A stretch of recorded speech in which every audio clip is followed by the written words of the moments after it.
Hey everybody, welcome to Every Day with Ron Stasko. Today is day 19, the 19th of January.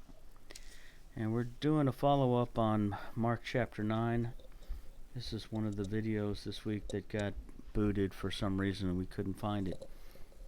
So we're following back up.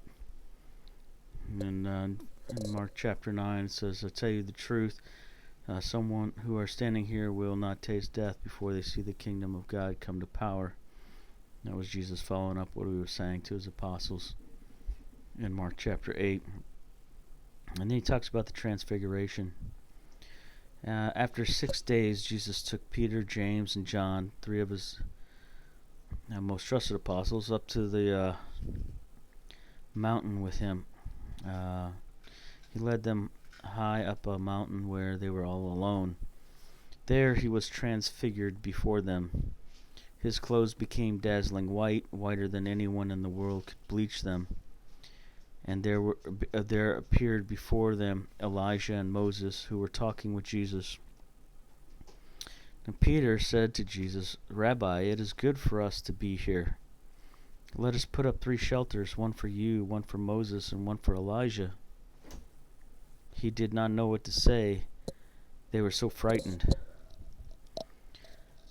Then a cloud appeared and enveloped them, and a voice came from the cloud that said, This is my son, whom I love. Listen to him. Suddenly, when they looked around, they no longer saw anyone with them except Jesus. As they were coming down the mountain, Jesus gave them orders not to tell anyone what they had seen until the Son of Man had risen from the dead. They kept the matter to themselves, discussing what rising from the dead meant. And they asked him, Why do the teachers of the law say that Elijah must come first? Jesus replied, To be sure, Elijah does come first and restores all things. Why then is it written that the Son of Man must suffer much and be rejected? But I tell you, Elijah has come, and they have done to him everything they wished, just as it was written about.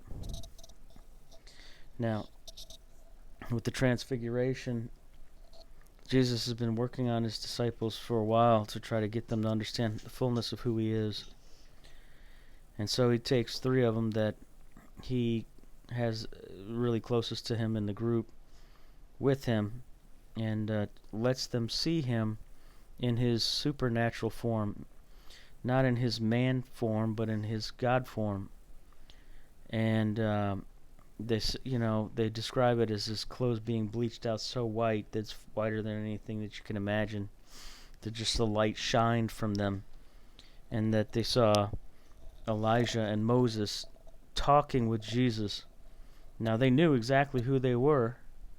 They may not have known before that, but they could tell because of the being able to see into the spiritual realm.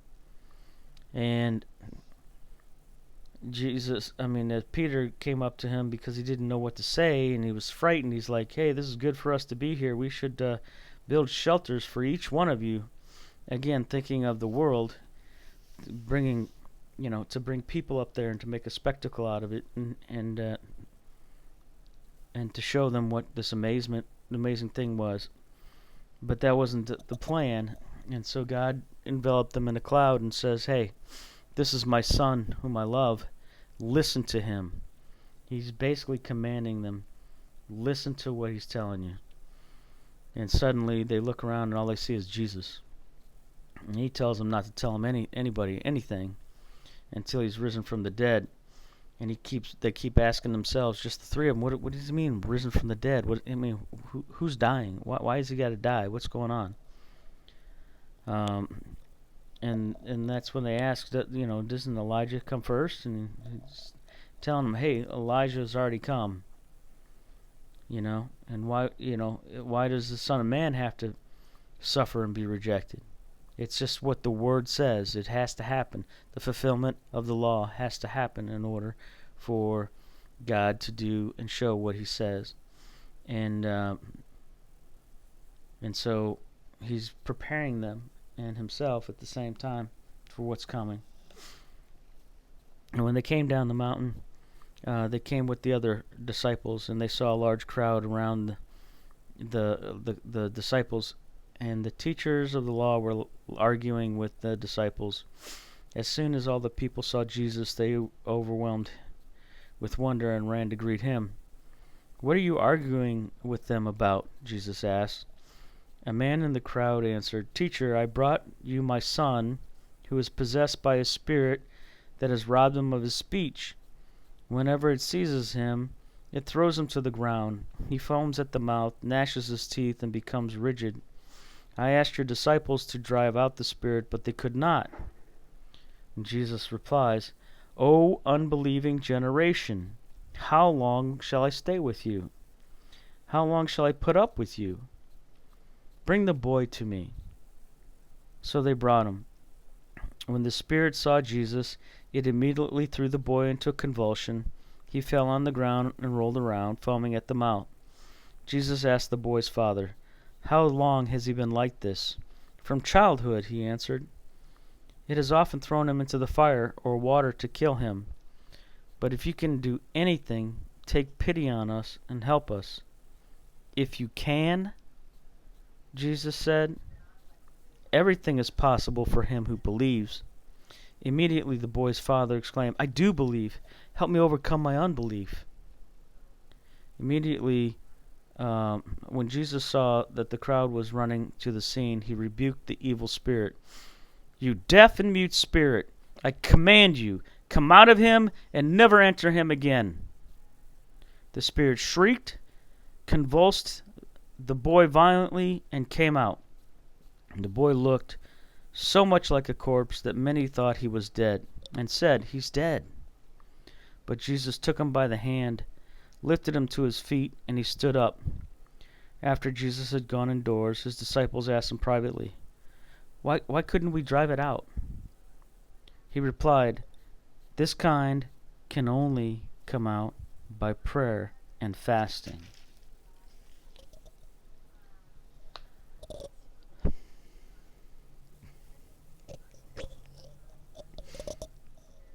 Sometimes when we are dealing with someone that has been taken over by an evil spirit, it's been there for a long time. In this case, it was in this boy since childhood. And even though the apostles were anointed to heal and cast down demons, they were still in their training. They were still learning how to face different levels of spiritual warfare. And in this case, they did not have the equipping to, or the spiritual maturity to cast this demon out of the boy. And what it did was create trauma in the crowd. People that didn't understand are saying, "Hey, you guys aren't doing what Jesus did." Jesus speaks to them and they come out and start questioning whether or not they're genuine. And what Jesus does is assess the situation. He takes control of the situation and says, "Bring them to me." Because he has the authority. He asks the father how long the boy's been like that. And then he challenges the father's faith, because the man says, "If you can do anything, take pity on us and help us." The man's desperate, but in his moment of desperation, he doubts. And Jesus says, "If you can," everything is possible for him who believes. Basically, he's giving him a good slap, saying, "Hey, don't fall into this trap. Everything's possible for him who believes." Everything is possible for him who believes. You can do whatever you believe. And so Jesus commands the spirit. He rebukes it. "You deaf and mute spirit, I command you, come out of him and never enter him again. It caused the spirit to shriek. The boy convulsed. He even looked dead. And when the apostles asked him about what happened, he said that this kind can only come out with much prayer and fasting. In some situations, you have to pray and fast and really just lean into God so that you can be ready to do the work that he's calling you to do in the supernatural. The supernatural realm is not a game, and it is a place where the wars on this earth are really fought in the supernatural. When they're fighting over people's souls, when you see people in desperation and giving up hope, it's in the supernatural that the battle's being waged over their souls. Now, when they'd left that place and passed through Galilee, Jesus did not want anyone to know where they were going, because he was teaching his disciples.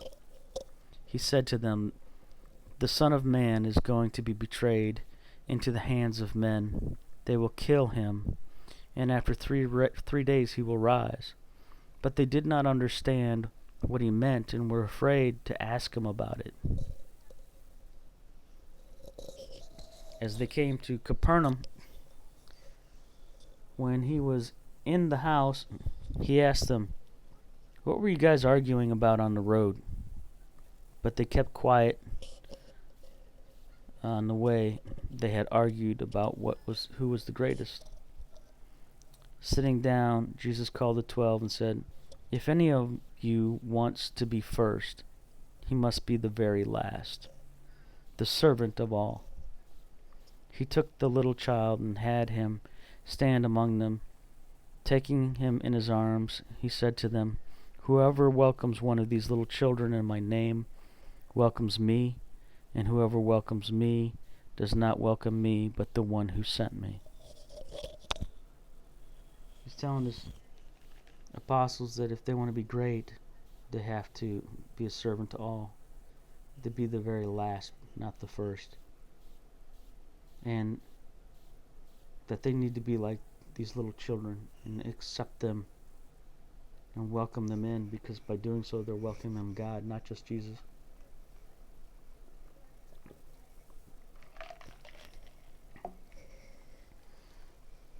Teacher John said, "We saw a man driving out demons in your name, and we told him to stop, because he was not one of us."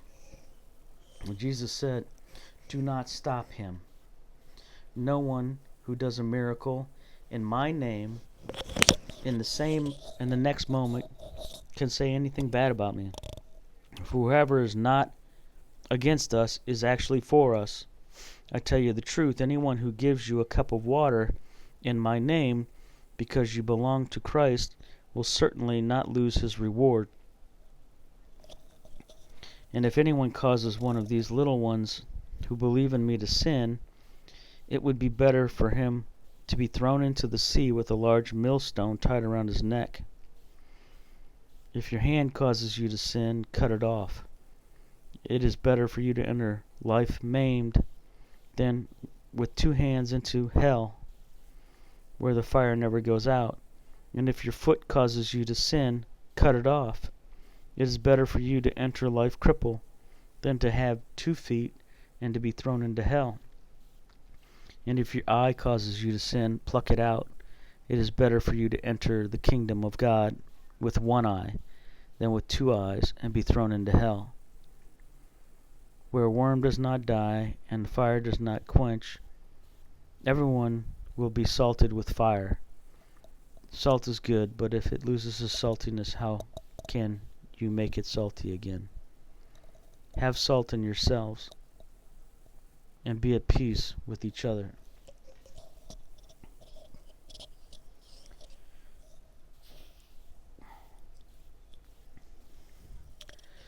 You know,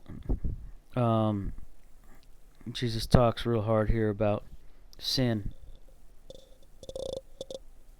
and saying that if you are leading people into sin,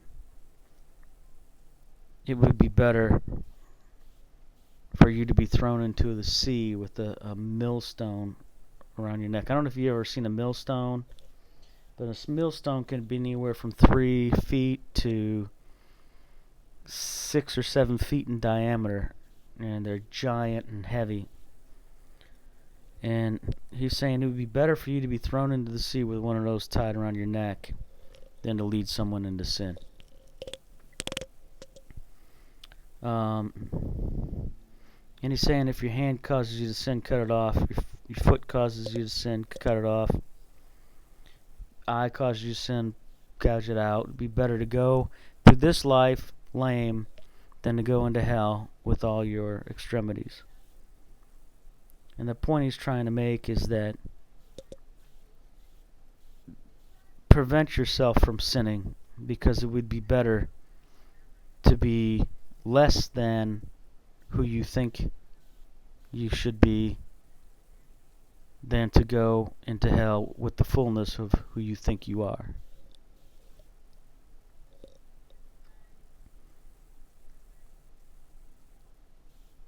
And he says that everyone will be salted with fire. In the end times, when we stand before God in judgment, we all go through a fire, and it's basically like a burning off of impurity, and we stand before God in judgment, and then God says, "Well done, my good and faithful servant," or he sends you to the lake of fire to be there forever.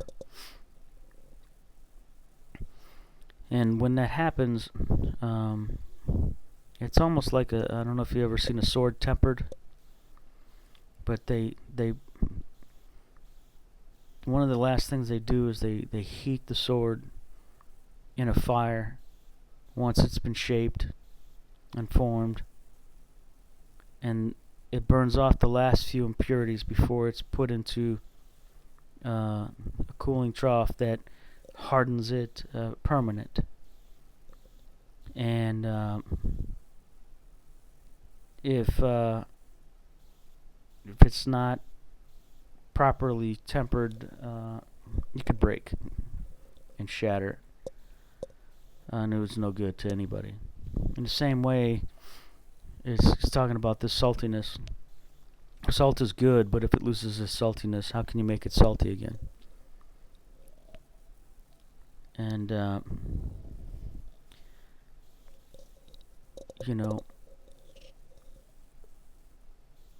be at peace with each other.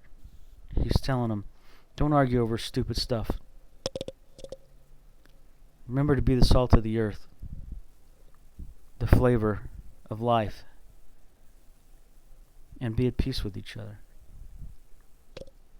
So, with those things, I hope that you have a great evening, and we will see you tomorrow on Every Day. God bless.